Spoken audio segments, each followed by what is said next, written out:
Assalamu alaikum warahmatullahi wabarakatuh. This is Sir Naseem Zulfikar, and today I'm going to solve the papers of Government Delhi College, Karachi.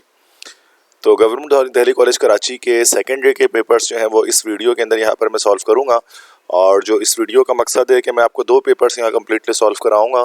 सबसे पहले जो है वो English का paper जो है वो सॉल्व करेंगे, ठीक है, और उसके बाद फिर वीडियो के इसकी ख़त्म होने के फ़ौरन बाद जो है हम वो केमिस्ट्री के जो है पेपर को सॉल्व करेंगे और एक ही वीडियो में आपको जो है वो दोनों पेपर की सॉल्यूशन आपको मिल जाएगी, ठीक है। तो जैसे कि आप जानते हैं गवर्नमेंट दिल्ली कॉलेज एक टॉप लेवल का कॉलेज है कराची में, तो इसके जो पेपर्स होते हैं वो काफ़ी इंपॉर्टेंट होते हैं जिसकी आप तैयारी कर सकते हैं और इससे अपनी अच्छी प्रैक्टिस कर सकते हैं, ठीक है। इस PDF के अंदर जो है वो सारे पेपर दिल्ली कॉलेज के मौजूद हैं और इसका जो लिंक है वो मैं आपको डिस्क्रिप्शन में दे दूंगा ताकि आपको बाकी सारे सब्जेक्ट के पेपर भी दिल्ली कॉलेज के आपको इस डिस्क्रिप्शन में मिल जाएं, ठीक है। अच्छा, अगर आप इस वीडियो को आपने केमिस्ट्री के लेक्चर देखने के लिए ऑन किया है तो मैंने डिस्क्रिप्शन पे जो है वो टाइम लिंक दे दी है केमिस्ट्री की, आप डायरेक्ट वहाँ पर जंप करके लेक्चर को वहीं से स्टार्ट कर सकते हैं, ठीक है। या अदरवाइज जैसे कि अगर आप स्टूडेंट लाइक कॉमर्स के हैं, आर्ट्स के हैं, तो फिर आपकी इंग्लिश के पेपर भी आपके लिए बेनिफिशियल है। बाकी pre engineering, pre medical, CS वालों के लिए भी बड़ा बेनिफिशियल पेपर है इंग्लिश का। और इंग्लिश के पेपर जब ख़त्म हो जाए तो बस सिर्फ इंजीनियरिंग मेडिकल वाले स्टूडेंट्स ही केमिस्ट्री की तरफ बढ़ें, बाकी सारे जो है वो वीडियो को ऑफ कर दें, ठीक है। तो वीडियो को स्टार्ट करने से पहले सिंपल बात यही है कि अगर आपने मेरे चैनल को अब तक सब्सक्राइब नहीं किया तो सब्सक्राइब कर दें। तमाम कॉलेजेस के पेपर जो है वो मैंने एक प्लेलिस्ट बनाई हुई है second year colleges and coaching centre papers की, तो उसके अंदर मैं अपलोड करता रहता हूं। तो वहां पर आपको प्रैक्टिस के लिए अच्छा खासा मटेरियल वहां पर जो है वो मिल जाता है, मेरे साथ आप स्टडी कर सकते हैं, ठीक है। तो MCQs पे आते हैं सेक्शन ए सेकेंडरी केमिस्ट्री के, और फर्स्ट है to rustle the discredit of the following is to be laid upon the heads of government. The discredit of the democracy. This is B option. Second, in the day of the dam broke, the person is speaking in the manner of Julius Caesar was Darius Coningway. Third one is Act 3 of the Silver Box shows this in the British legal system. Disparity, sincerity, validity, liability. तो disparity को उसकी show कर रहा है वो। Fourth, before partition in the subcontinent, the Hindus and Muslims lived in this ratio. Dominating majority of 3:1, ठीक है। तो 3:1 की मेजोरिटी थी कि मुसलमानों से 3 गुना ज़्यादा जो है वो हिंदू मौजूद थे, ठीक है। तो ये 3:1 की मेजोरिटी थी हिंदुओं की। Fifth, the philosopher who remained source of inspiration for Einstein since his childhood was Schopenhauer. He was a German philosopher. Sixth, Dr. Mallory was afraid that he will be oblivion in the cold forthcoming waters of the river Scioto. Seventh, a music melody does not require knowledge of language, but it has its own appeal. This idea comes from Music When Short Voices Die by Percy Bysshe Shelley. Eighth, the youngest poet in our syllabus is that's John Keats, who died in an early age. Ninth, the poetic form of the poem Ulysses is a blank verse. तो Ulysses एक blank word है जिसके अंदर you can not see any rhyming pattern. 10th, शैली wrote an elegy एडोनेस for this poet. शैली ने ये John Keats के लिए लिखा था एडोनेस, उसकी मौत पर। एलेजी मतलब कि उन्होंने इसकी मौत पर जो है वो मर्सिया लिखा था। 11th, eastern windows is a metaphorical expression that is used by Arthur Hugh Clough in this poem say not the struggle not a wealth. 12th, long after it was heard no more, which thing has been referred in the poem The Solitary Reaper? That's actually the music. Next, 13th है the verse that is metrical but unrhymed. वो verse जो कि metrical होता है लेकिन उसमें rhyming pattern नहीं होता, तो उसको क्या कहा जाता है? Heroic couplet. हीरोइक कपलेट तो देखो हमेशा राइमिंग कपलेट्स होते हैं। सोनेट भी राइम करता है, ठीक है, आयम्बिक पेंटामीटर में। ब्लैंक वर्स और फ्री वर्स दो यहाँ पर आ रहा है हमारे पास, एक ब्लैंक वर्स और एक फ्री वर्स। तो फ्री वर्स में तो मीटर भी नहीं होता, आगे पीछे होता है, तो ये ब्लैंक वर्स होगा। तो मेट्रिकल तो होता है लेकिन उसमें राइमिंग नहीं होती है। और फ्री वर्स के अंदर क्या होता है हमारे पास, केस के अंदर हमारे पास राइम भी नहीं होता और इसके अंदर मेट्रिकल भी नहीं होता। मीन्स के ज़रूरी नहीं है कि सारे पेंटामीटर्स हों या फिर और किसी और पैटर्न पे चले, तो वो फ्री वर्स कहलाता है। 14th है Fritz with his wife Helga and his daughter met last time with a dozen dial in Dresden. In the last last page of the novel है ये। 15th है Rudolf Elphberg was wounded by, Rudolf Elphberg को wound किसने किया था? Bye डिकार्ड, डिकार्ड ने उसको किया था, ठीक है।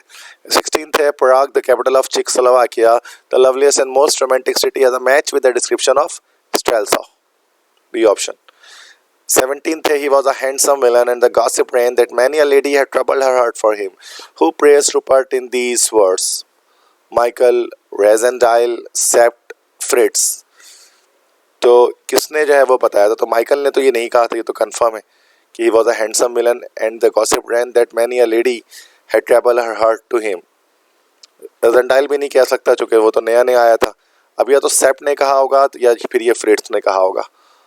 और ज़्यादातर डायलॉग्स जैसे कि हम जानते हैं कि सेप्ट के ही हैं जो रज़ेंडाइल को चीज़ें सिखा रहा है, बता रहा है, ठीक है।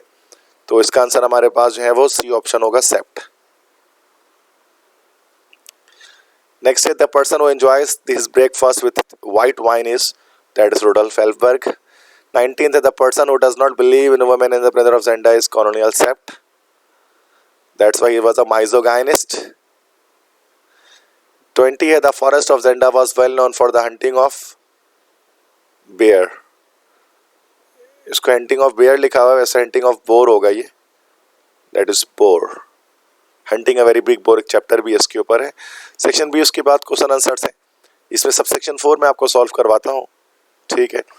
तो उसमें बस जैसे कि use any 3 of the following phrasal verb in sentences, like carry on, Urdu बस मीनिंग याद कर लें। कैरी ऑन का मतलब होता है जारी रखना। कम अक्रॉस मतलब गुजरना किसी चीज़ से, किसी सामने से। कट आउट खारिज करना, किसी चीज़ को खारिज करना। डाई डाउन फाइंड आउट मतलब पता लगाना या मालूम करना। डाई डाउन का मतलब होता है मर जाना।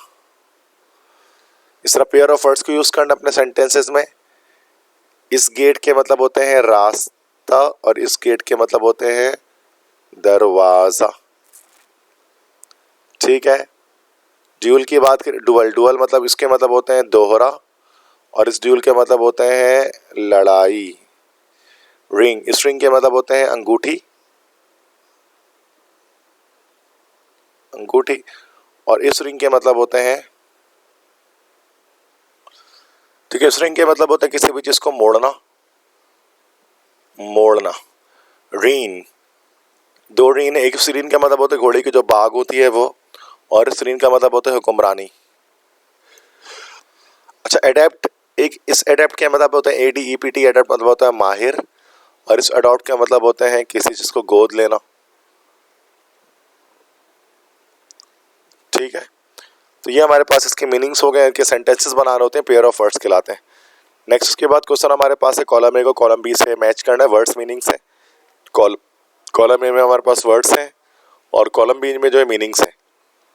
तो ये हमें यहाँ पर क्या करना होता है, इनको इनको हमें यहाँ पर जोड़ना होता है, मीन्स मैचअप करना पड़ता है, ठीक है। सो शन मतलब होता है अवॉइड करना, नजरअंदाज करना, that is E. Mastodon giant animals है, मेमथ टाइप के। हैदर टू मतलब होता है अब तक, that is until now. Antagonist मतलब होता है एनिमी। डिमीनर, डिमीनर के मतलब होता है बिहेवियर। सर हॉक्स के मतलब हमारे पास होंगे ट्रिक और डिसीव, ठीक है। उसके बाद हमारे पास देखें ऐसे है, ऐसे के अंदर एनर्जी क्राइसिस कर लीजिएगा आप लोग, इन्फ्लेशन कर लीजिएगा, PSL8 कर लीजिएगा, ठीक है। बाकी मॉडर्न टेक्नोलॉजी इसकी ज़रूरत नहीं है, इसको छोड़ सकते हैं। तो मैंने जो आपको वो बताया है टारगेट पेपर, उसके अंदर ये जो है मौजूद है। नेक्स्ट कैरेक्टर स्केच आया है, वो देखिए कैरेक्टर स्केच में रज़ेंडाइल भी आया हुआ है और फ्लेविया भी आया है, और मैंने बताया कि यही 2 मोस्ट इंपॉर्टेंट हमारे पास जो है वो कैरेक्टर स्केचेस है। रिस्क फैक्टर रिमूव करने के लिए ब्लैक माइकल कर सकते हैं, बट उसकी नीड नहीं है। उसके बाद चेंज द नरेशन है, नरेशन को चेंज करना है, ठीक है। नरेशन करेंगे तो फर्स्ट है he said to us let us raise our voice against the growing inflation of on social media। तो पॉइंट वाइज होगा, 1 by 1 करते हैं। फर्स्ट है तो he urged us to raise our voice against, उसके बाद ये ऐसे चलेगा, the growing inflation on social media. Second उसके बाद stop talking the teacher said to the students. तो ऑर्डर कर रहे हैं, इंपेरेटिव सेंटेंस है. तो the teacher ordered the students to stop talking. उसके बाद थर्ड हमारे पास है, I said to the leader what have you done. तो ये क्वेश्चन आस्क किया जा रहा है. I asked the leader what he had done for the nation that he was so proud of. ठीक है, उसके बाद थर्ड हो गया. देन फोर्थ करते हैं. The manager said to the peon get out and do not come again. Order कर रहा है. The manager ordered the peon to get out and forbade to go again. Come go में change हो जाता है और डू नॉट लगा हुआ तो फॉरबेड आ गया. And forbade to go again. Last they said alas we can not hold the elections this year. तो ये हम यहाँ पर बना लेते हैं. They exclaim with sorrow that, यह बना लेता हूँ. तो दे एक्सक्लेम्ड, चूँकि अलास आ रहा है तो एक्सक्लेम विद सॉरो हो जाएगा.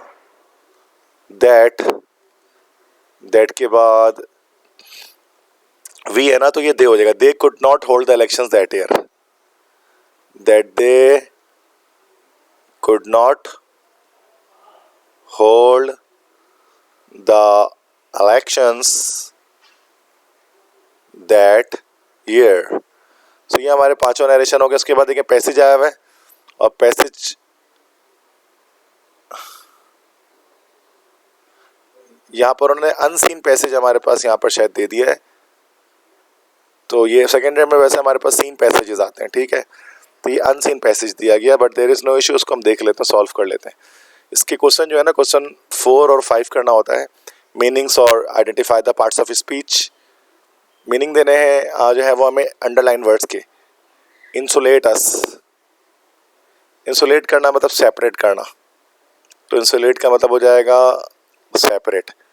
कंपल्जन, कंपल्जन का मतलब होता है फोर्स. इस तरह से stampede, and stampede before decisions not our own.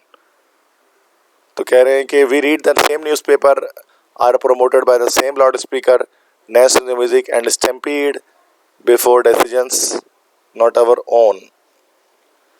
Stampedes का मतलब होता है कि भागना, दौड़ना. That's run fast, stampede. ठीक है, सो ये हमारे पास हो गए. बाकी आइडेंटिफाई करना है पार्ट्स ऑफ स्पीच को. डिस्ट्रस्टफुल, अब क्योंकि फुल आ गया एंड में, तो दिस इज एन एडजेक्टिव. ऑडिटीज, तो ये हमारे पास एक नाउन है, चूँकि एस आ गया. इंस्टिंक्टिवली, इंस्टिंक्टिवली एल-वाई आ गया, तो ये हमारे पास this is an adverb. L Y आ गया तो सफिक्सेस से हम पहचान सकते हैं. तो बेटा ये हमारे पास जो है वो इंग्लिश के जो है वो पेपर कंप्लीट सॉल्व कर दिया मैंने इसको दिल्ली कॉलेज का. अब हम आते हैं केमिस्ट्री के पेपर पर. ठीक है, तो अब जो कॉमर्स और आर्ट्स के स्टूडेंट जो ये वीडियो देख रहे थे यहाँ से वो लीव कर सकते हैं. कंप्यूटर साइंस वाले भी लीव कर सकते हैं, और इंजीनियरिंग मेडिकल वाले अब इस वीडियो को आगे बढ़ाएंगे. ठीक है, और तो उसको देखेंगे एमसीक्यूज़ को. पहले सेकेंडरी केमिस्ट्री के एमसीक्यूज़ हैं. तो फर्स्ट है germanium belongs to group 4A and fourth period its atomic number is. Germanium का एटॉमिक नंबर हमारे पास क्या होगा? देखो जर्मेनियम क्या हमारे पास है, that is carbon, silicon, germanium. इस तरह से चल रहा होता है हमारे पास. देन उसके बाद टिन होता है, देन उसके बाद लेड होता है. ठीक है, तो अब यहाँ पर सिलिकॉन जर्मेनियम की बात करेंगे. तो सिलिकॉन हमारे पास होता है 14 पर होता है, ठीक है। अब देखो जर्मेनियम किस में आएगा, जिंक 30 तक आ जाता है, तो 31 हमारा 3A ग्रुप का कोई एलिमेंट होगा, तो ये 32 होगा हमारे पास, ठीक है। तो सी ऑप्शन करेक्ट हो जाएगा।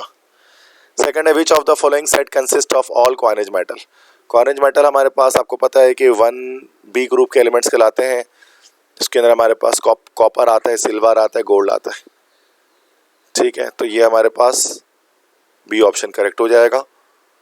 थर्ड है borderline hydrides is formed with the combination of, borderline का बनेगा पी और डी ब्लॉक एलिमेंट जब मिलते हैं, that is metallic and covalent hydride.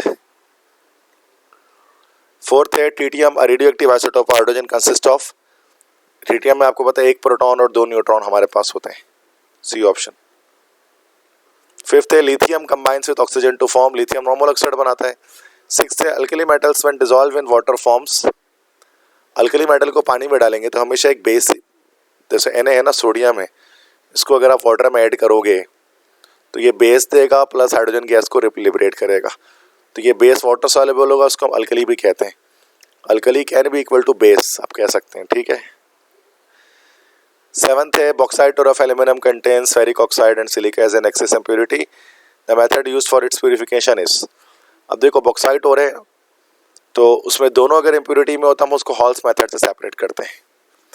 Eighth है an ore of magnesium is, magnesium का और इसमें से क्या है, केसराइट है, जो एक केसराइट के फॉर्मूले में मैग्नीशियम आता है MgSO4 होता है ये .H2O, this is called kieserite. Ninth orange red colour of potassium dichromate changes into yellow colour by adding, ये क्रोमेट डाइक्रोमेट इक्विलिब्रियम है कि जब पोटेशियम डाइक्रोमेट में बेस ऐड करेंगे तो वो क्या होगा, डाइक्रोमेट से क्रोमेट आयन बनेगा जो येलो कलर का होगा, तो बेस यहाँ पर क्या हमारे पास KOH है।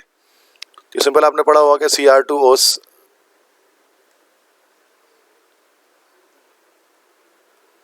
आपने पढ़ा होगा कि Cr2O7 - 2, इसमें जब हम बेस ऐड करते हैं OH- तो ये रिवर्सिबल रिएक्शन होता है, ये CrO4 -2 में ब्रेक होता है और वाटर बनता है, तो कलर जो है इस तरह से डाइक्रोमेट का रेड से क्रोमेट में चेंज हो जाता है, येलो बन जाता है, तो ये after the addition of a base हमारे पास ऐसा होता है।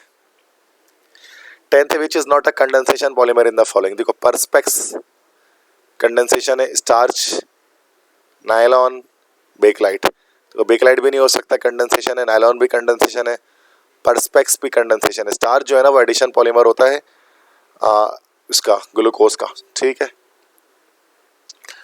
तो ये एडिशन पॉलीमर है स्टार्च।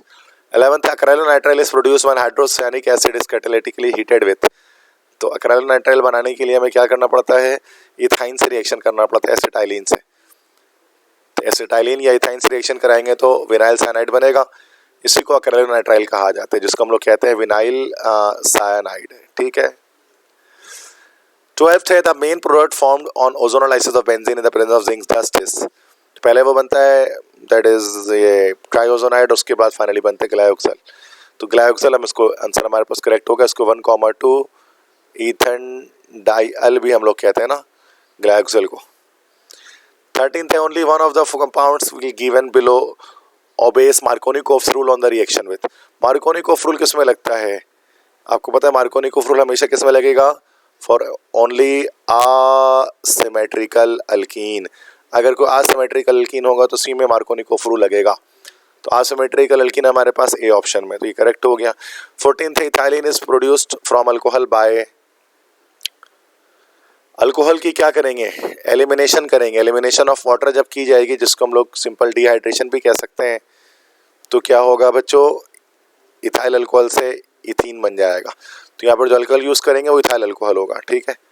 तो जैसे कि आप जानते हैं C2H5OH लिया हमने, और अगर हम इसमें सल्फ्यूरिक एसिड यूज़ कर लेंगे तो सल्फ्यूरिक एसिड क्या करेगा, उसका वाटर रिमूव करके इसको C2H4 में कन्वर्ट करेगा। 15th ethyl bromide when heated with dry silver oxide gives, तो ये हमें इसमें ईथर मिलता है। 16th the deficiency of this vitamin leads to night blindness and even to xerophthalmia, vitamin A की वजह से ऐसा होता है, this is called retinol. 17th tyrrolene is at condensation polymer, its monomers are, this is benzene dioic acid and ethylene glycol, hexamethylene diamine and adipic acid, तो I think ये जो हमारे पास होता है ये नायलॉन का होता है, ये तो नहीं होगा, ये होना चाहिए benzene dioic acid and ethylene glycol, that is terylene को हम लोग कहते हैं ना, जो आर्टिफिशियल कॉर्डन होता है।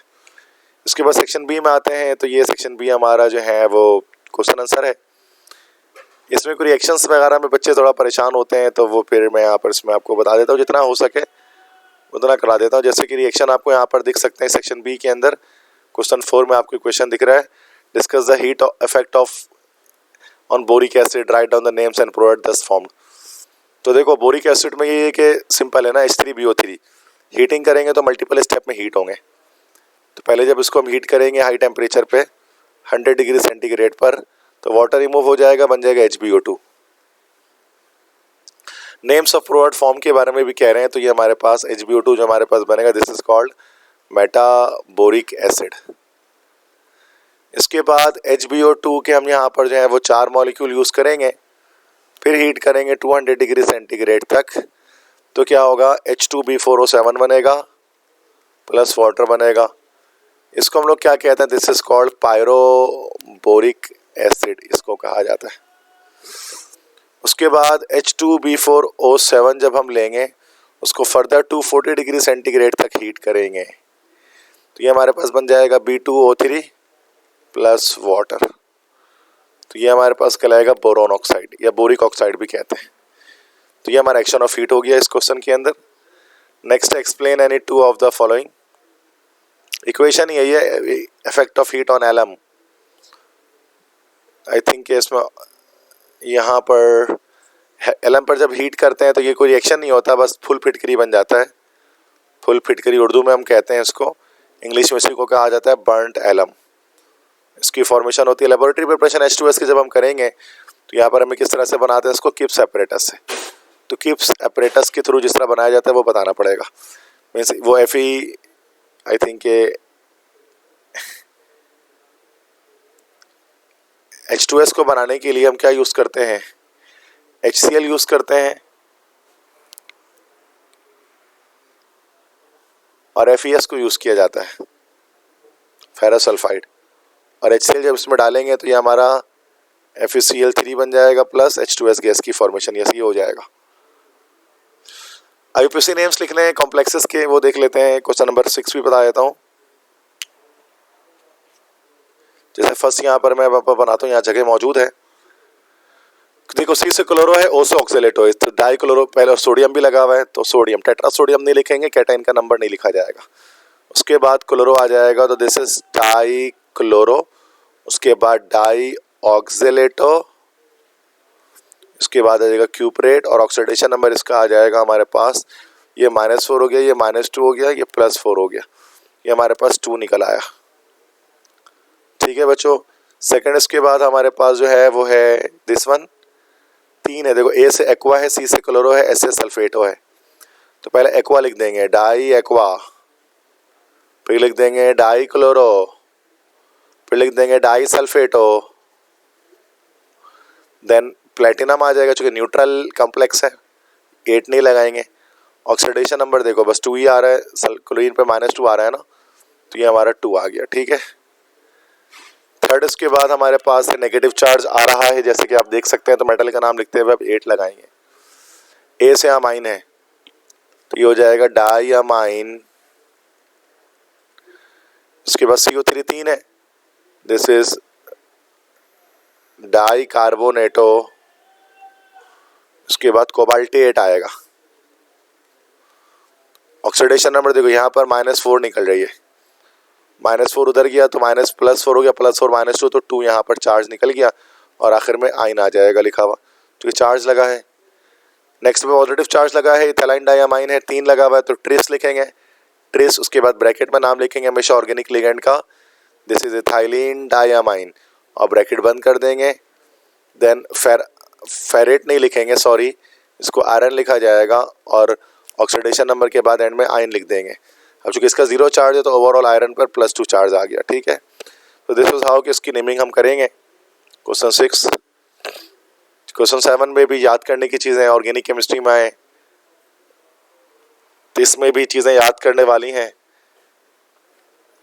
How the following compounds prepared from methyl magnesium iodide, tertiary butyl alcohol बनाना है। तो इसमें इक्वेशंस आ रही हैं हमारी ग्रिग्नार्ड रीजन की, बहुत इंपॉर्टेंट इक्वेशंस हैं। टर्शियरी ब्यूटाइल अल्कोहल बनाने के लिए मिथाइल मैग्नीशियम क्लोराइड का रिएक्शन आपको जस्ट कराना पड़ेगा एसीटोन से। जब इसको आप एसीटोन से कराएंगे तो फाइनली आपको टर्शियरी ब्यूटाइल अल्कोहल आपको मिल जाएगा। डिटेल में नहीं जा रहा मैं इसकी। इथेनोइक एसिड बनाना है, इथेनोइक एसिड से मुराद कि आपको एसिटिक एसिड बनाना है, और एसिटिक एसिड बनाने के लिए आपको फिर क्या करना पड़ेगा, मिथाइल मैग्नीशियम क्लोराइड के रिएक्शन आपको कार्बन डाइऑक्साइड से कराना पड़ेगा और एसिटिक एसिड बन जाएगा। इथेनॉल बनाना है, दैट इज इथाइल अल्कोहल। अच्छा, इथाइल अल्कोहल वैसे बन सकता है ग्रिग्नार्ड एजेंट से? यस, बन सकता है। इथाइल अल्कोहल हमारा जो है वो प्राइमरी अल्कोहल है, प्राइमरी अल्कोहल है। तो इस बार हमें क्या करना पड़ेगा, जो मिथाइल मैग्नीशियम क्लोराइड है इसके रिएक्शन हमें करना पड़ेगा फॉर्मेल्डिहाइड से।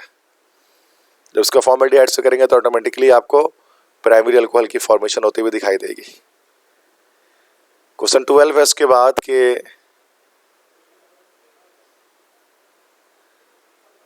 Chemically convert the following two propanol to acetone. Isopropyl alcohol का एसीटोन बनाना है ना, that simple way. Isopropyl alcohol को एसीटोन बनाने का एक सिंपल तरीका हमारे पास होता है। तो 2-प्रोपेनॉल का मतलब यहाँ पर हमारे पास ये बेटा, this is isopropyl alcohol. Isopropyl alcohol तो ऑक्सीडेशन कर देंगे बस इसकी, ठीक है। तो ये हमारा आइसोप्रोपाइल अल्कोहल हो गया।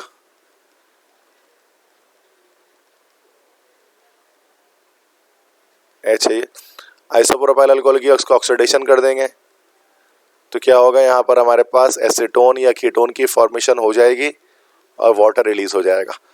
यहाँ पर हम कोई भी ऑक्सीडाइजिंग एजेंट यूज करते हैं, KCl2SCr2O7 in the presence of sulphuric acid. Next है फॉर्मेल्डिहाइड टू एसीटल। फॉर्मेल्डिहाइड को एसीटल बनाना है तो देखो मल्टीपल स्टेप में होगा, मैं एक ही स्टेप में करके दिखा देता हूँ। 2 मोल्स आप इथाइल अल्कोहल के यूज कर लेंगे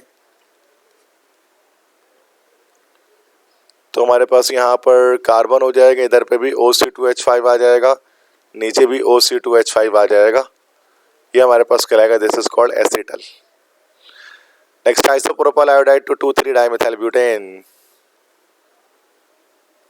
आइसोप्रोपाइल आयोडाइड को 2,3-डाइमिथाइल ब्यूटेन बनाना है। यस, ये हमारा जो है वुड्स रिएक्शन है,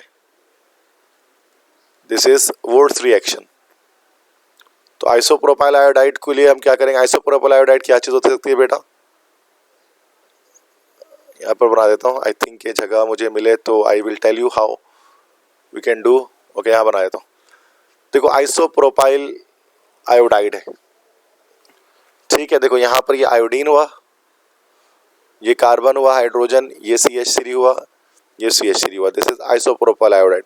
इसके जब तुम सोडियम एटम से रिएक्शन कराओगे ना तो क्या होगा, सोडियम या आयोडीन से रिएक्शन करेंगे, यहाँ बॉन्ड टूटेगा, इसकी कपलिंग हो जाएगी। जब इसकी कपलिंग होगी तो ये CH3 CH CH3 CH CH3 CH3 बनेगा प्लस NaI बन जाएगा। 2 मोल्स यहाँ पर यूज कर लेंगे बैलेंस करने के लिए। This is two three dimethyl butane. इसमें इनहिबिटर के तौर पर ड्राई ईथर को भी इस्तेमाल किया जाएगा ताकि रिएक्शन को स्लो डाउन किया जाए। तो ये उस तरह से वुड्स रिएक्शन से बन सकता है ये, ठीक है। नेक्स्ट है इथाइन टू इथेनॉल। इथाइन को इथेनॉल बनाना है तो ये मल्टीपल स्टेज रिएक्शन है बेटा। इथाइन को इथेनॉल बनाने के लिए इसमें हम क्या करते हैं, सबसे पहले तो हम इथाइन ले लेते हैं। इथाइन हमने लिया, इसके रिएक्शन वाटर के साथ कर दिया तो पहले हमारे पास विनाइल अल्कोहल बनेगा। जैसे आप सब जानते हैं हमारे पास विनाइल अल्कोहल बनता है, फिर इसके अंदर मॉलिक्यूलर रीअरेंजमेंट होती है और ये हमारा एसिटल्डिहाइड की फॉर्मेशन कर लेता है रीअरेंजमेंट के बाद, ठीक है। अच्छा, इसमें यहाँ पर हमारा जो है सल्फ्यूरिक एसिड और HgSO4 को इस्तेमाल करते हैं रिएजेंट के तौर पे, कैटलिस्ट के तौर पे, ठीक है। तो ये क्वेश्चन कंप्लीट हो गया। इसके बाद क्वेश्चन 13 है IUPAC नेमिंग करनी है डिफरेंट स्ट्रक्चर्स की। तो आई थिंक 4 स्ट्रक्चर्स इसको देख लेते हैं। यहाँ पर सबसे पहले तो इसको ओपन करना पड़ेगा बच्चों, ठीक है। C डबल बॉन्ड O तो दिख रहा है, ओके भाई, ठीक है। कार्बन हाइड्रोजन है, उसके बाद C2H5 2 बार है, C2H5 1 बार और C2H5 2 बार। इसी तरह से यहाँ पर CH है और C2H5 2 बार है, 1 बार 2 बार। नंबरिंग यहाँ से कर लेंगे 1 2 3 4 5 6 7। तो ये हमारे पास हो जाएगा 3,5 डाई इथाइल, उसके बाद हेप्टन 4 ये उसका नाम निकलेगा। नेक्स्ट इस ये हमारा टर्शरी, नहीं टर्शरी, इसको ओपन करना पड़ेगा। Carbon carbon carbon, double bond oxygen oxygen, इसके साथ कार्बन, और कार्बन के 3 तरफ C2H5 की अटैचमेंट है। तो ये हमारा टर्शरी ब्यूटाइल नहीं है, 2 3 4 5 6 7, तो ये हमारा है टर्शरी हेप्टाइल। उसके बाद प्रोपानोइड, टर्शरी हेप्टाइल प्रोपानोइड है ये, सही है। नेक्स्ट इसके बाद है हमारे पास C2H है, उसके बाद कार्बन है, CH3 है, C है, ट्रिपल बॉन्ड C है। इसको अगर हम नंबरिंग करेंगे तो 1 1 1 2 3 1 2 3, तो देखो डबल बॉन्ड से नंबरिंग ट्राई हो रहा है और ट्रिपल बॉन्ड से 1 2 3 1 2 3 ट्राई हो रहा है। यहाँ से सेकंड पर मिथाइल लगा हुआ है, यहाँ पे सेकंड पर क्लोरो लगा हुआ है, तो नंबरिंग राइट साइड से कर लेंगे। तो क्लोरो पहले आता है 1 2 3 4 5 और ये फिर 6, ठीक है। नीचे यहाँ पर इसका नाम लिख देता हूँ मैं। दिस इज, पहले क्लोरो का नाम आ जाएगा, this is 2 chloro 5 methyl, total carbon 6 है, तो हेक्सेन। डबल बॉन्ड कहाँ लगा बेटा, 1 और 5 पर लगा हुआ है, 1,5 डाइईन 3 आइन, इसका नाम हो जाएगा। यहाँ देख लें बेटा, तो इधर पे नंबरिंग यहाँ से हो जाएगी, फंक्शनल ग्रुप करीब है। हाइड्रोक्सी लगा हुआ है 5 पर, तो 5 हाइड्रोक्सी। उसके बाद टोटल कार्बन 5 है, तो पेंटेन, डबल बॉन्ड सेकंड पर है, सॉरी 1 2 3 पर है, पेंटेन 3 इन और 1 पर, चूंकि कार्बोक्सिलिक एसिड लगा है तो 1 ओइक एसिड, ठीक है। तो ये हमारे पास हो गए सेक्शन बी। सेक्शन सी में आते लॉन्ग क्वेश्चन आंसर, इसमें भी याद करने की चीजें हैं, लेकिन इक्वेशन भी मिल गई है। CO+H2 कास्टिक सोडा यूज कर रहे हैं, बैलेंस करना है सोडा कास्टिक यूज करके। कार्बन मोनोऑक्साइड का हाइड्रोजन के साथ रिएक्शन है। आई थिंक वाटर गैस का रिएक्शन साथ में कराया जा रहा है ये, और वाटर गैस का रिएक्शन जब हम एक साथ मिलकर कराते हैं तो सूरत में हमारा CH3OH बनता है, मिथानॉल या मिथाइल अल्कोहल। बैलेंस भी करना पड़ेगा उसको, unit to balance it, balance आप खुद कर लें। Al4C3 प्लस वाटर, तो ये हमारे पास एल्यूमिनियम हाइड्रोक्साइड बनेगा प्लस मीथेन की फॉर्मेशन, बैलेंस आप कर लीजिएगा, ठीक है। Nitric acid plus HCl, aqua regia बनेगा, NOCl plus Cl plus H2O, K2Cr27 plus Cl2, potassium dichromate की यहाँ पर हम लोग जो है वो कुलीन से रिएक्शन कर रहे हैं। ऑक्सीडेशन, फर्दर ऑक्सीडेशन इसकी होगी इसके अंदर, उसको बाद में करते हैं। वेट, K2MnO4 का Cl2 से रिएक्शन यहाँ पर, तो ये +6 पे उसकी ऑक्सीडेशन हो जाएगी, तो KMnO4 बन जाएगा प्लस KCl बन जाएगा। AgBr प्लस Na2H2O3, Na2H2O3 हमारे पास हाइपो कहलाता है, तो ये Ag2H2O3 बन जाएगा प्लस NaBr बन जाएगा। FeCr2O4, ये हमारे पास आई थिंक एक क्रोमाइट और है, चैप्टर 5 से इसका ऑक्सीजन से रिएक्शन करा रहे हैं। COOH twice plus sulphuric acid, dehydrating property होगी, CO बनेगा, CO2 बनेगा प्लस वाटर की फॉर्मेशन होगी, ठीक है। बाकी 2 रिएक्शन रह गए, 2 रिएक्शन को मैं आपको बता देता हूँ। अच्छा, ये वाले रिएक्शन हमारे पास कंप्लीट नहीं है ना, तो ये रॉन्ग रिएक्शन हमारे पास है, दिस इज रॉन्ग। चूंकि अगर आप देखेंगे ना इसमें, तो यहाँ पर हमारे पास जो है वो, इसमें आप देखें पोटेशियम क्रोमेट की उसमें रिएक्शन जो है वो क्रोमाइट और का ऑक्सीजन के साथ K2CO3 भी होना चाहिए, तब जाकर ये रिएक्शन होगा, तो ये रिएक्शन हमारे पास रॉन्ग है, ठीक है। अब आते हैं इस रिएक्शन पर, K2Cr27 प्लस Cl2, तो भाई ये वाला रिएक्शन भी हमारे पास रॉन्ग है, तो ये भी कोई रिएक्शन हमारे पास इस तरह से जो है वो बुक के अंदर मौजूद नहीं है, तो ये 2 इक्वेशंस आप यहाँ पर नहीं करेंगे, बाकी इक्वेशंस मैंने सॉल्व करवा दिए। तो ये मिस्टेक है, कोई टाइपिंग मिस्टेक हो गई है किसी वजह से, तो ये हमारे पास इसमें हमें नहीं करना है, ठीक है।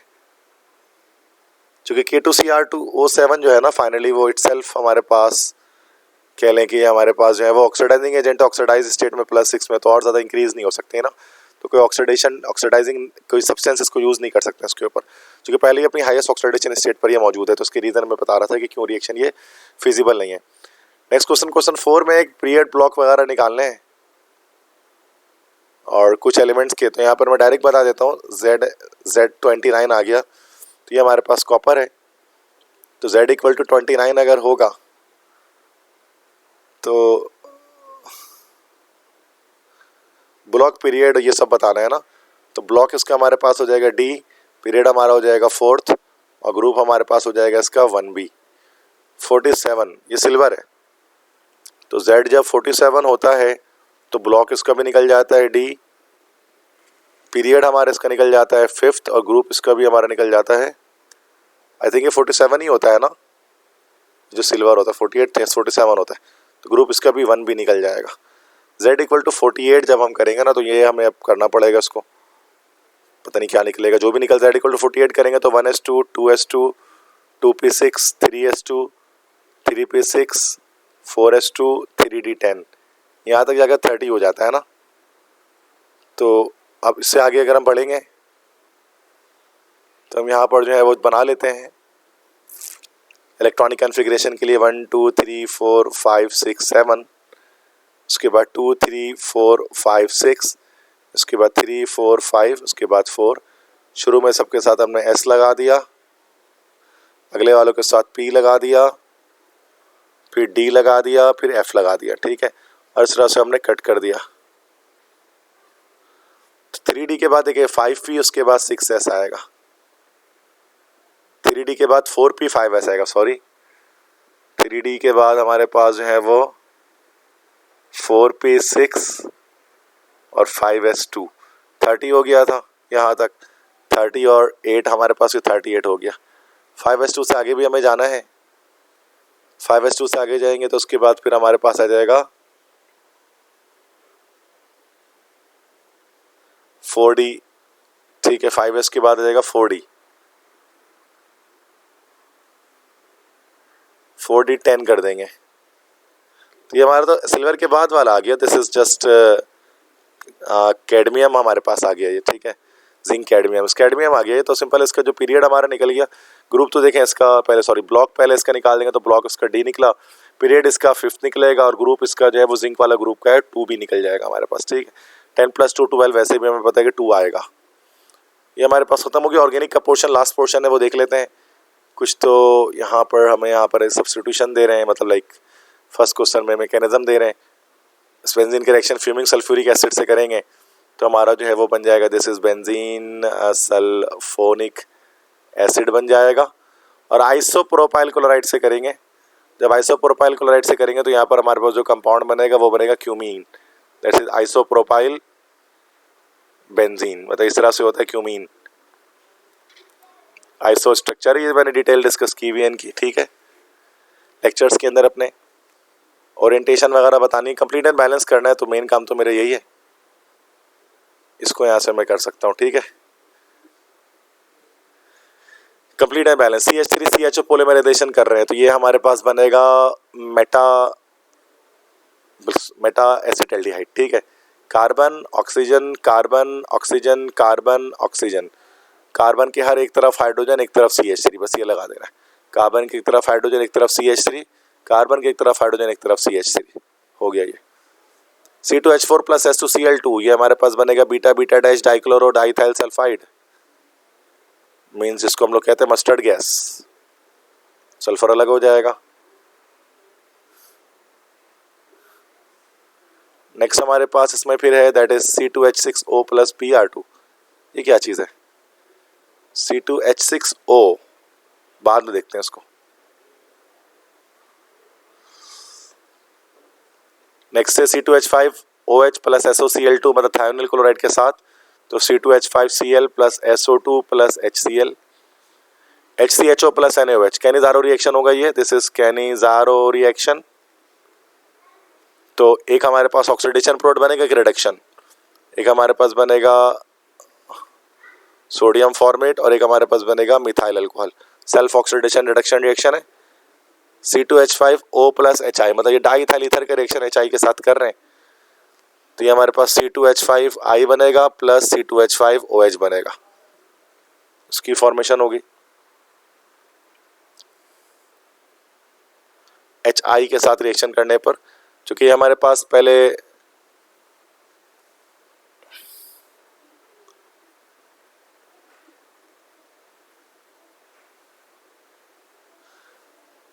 सॉरी यहाँ पर शायद ये मिस्टेक हो गई, मतलब लाइक देखो डाईथाइल ईथर HI से रिएक्शन करे पहले तो ऑक्सोनियोमाइन बनेगा और फाइनली उसके बाद ऑक्सोनियोमाइन बनने के बाद ये हमारे पास C2H5I बनेगा प्लस C2H5OH बनेगा। ये फाइनल प्रोडक्ट मैं आपको बता रहा हूँ उसका, तो हमारे पास यहाँ पर बन रहा है, ठीक है। इसके बाद C6H2O5 प्लस H2O सक्रेज इन ईस्ट, सक्रेज यूज़ कर रहे हैं तो सक्रोज को वो कन्वर्ट कर देगा ग्लूकोज और फ्रक्टोज में ईस्ट के अंदर C6H10, तो ये हमारे पास C12H22O11 यहाँ पर हमारे पास बन जाएगा, ठीक है। नेक्स्ट है CH3COCl NH3 के साथ, तो ये हमारे पास एसिडामाइड बनेगा NH2 प्लस HCl हमारे पास अलग हो जाएगा, ठीक है। तो ये हमारा कंप्लीट हो गया यहाँ पर रिएक्शन। एक रिएक्शन यहाँ पर था जो मसला क्रिएट कर रहा था, लिख दैट C6H6O प्लस Br2, ये क्या चीज़ है, ब्रोमीन के साथ रिएक्शन करा रहे हैं तो ये O नहीं आना चाहिए था। आई थिंक यहाँ पर शायद कि ये हमारा बेंजीन का ब्रोमीन से रिएक्शन करा रहे थे किसी सनलाइट वगैरह से, तो हेक्सा ब्रोमो बनेगा, तो ये रिएक्शन हमारे पास रॉन्ग है, ठीक है। तो I am not going to solve it because this is wrong. Then उसके बाद आई थिंक ये कुछ क्वेश्चन है नहीं जिसको यहाँ पर मैं सॉल्व करवाऊँ, ठीक है। बाकी चीज़ें मैंने सॉल्व करवा दी हैं, तो ठीक है। तो मेरी तरफ से भी बेस्ट विशेज़ आपके बोर्ड एग्जाम्स के लिए। अगर आपको ये लेक्चर ये वीडियो पसंद आई तो मेरे चैनल को सब्सक्राइब कर दें, वीडियो को लाइक कर दें, अपने फ्रेंड्स के साथ शेयर कर दें। तो मैं इस तरह से डिफरेंट कॉलेजेस के पेपर्स आपको यहाँ पर सॉल्व करवाता हूँ जिससे आपके बोर्ड एग्जाम्स में आपको मदद मिलती है, ठीक है। तो थैंक यू सो मच, इजाज़त दीजिए सर नसीम जुल्फ़िकार को। इंशाल्लाह जल्द हाजिर होगा नए लेक्चर के साथ किसी नए कॉलेज के पेपर को सॉल्व करने के लिए। तब तक के लिए अल्लाह हाफिज़।